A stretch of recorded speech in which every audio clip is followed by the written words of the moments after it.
বাংলাদেশে আমাদের লেডি ফেরাউন ছিল। কথা বলেন, লেডি ফেরাউন ছিল কি ছিল না? লেডি ফেরাউন ছিল। ঠিক ফেরাউন যে কাজ করেছে, এই লেডি ফেরাউন বাংলাদেশে সেই কাজই প্রতিষ্ঠিত করেছে, সেই কাজই করেছে।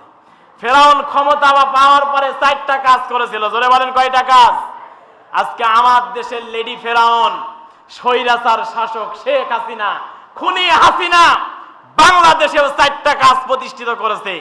1 নম্বরে কিতাবের শিক্ষা ফেরাউন সেই জামানায় তুলে দিয়েছিল। কথা বলেন ঠিক কিনা? কিতাবের শিক্ষা সেই সময় তুলে দিয়েছিল ফেরাউন। আজকেও শিক্ষা ব্যবস্থার মধ্যে থেকে আমার নবী, বিশ্ব নবীর নাম পর্যন্ত তুলে দিয়ে হিন্দুদের গল্প ঢুকিয়েছিল এই লেডি ফেরাউন, খুনি হাসিনা। কথা বলেন ঠিক কিনা? স্বৈরাচার হাসিনা। 2 নম্বরে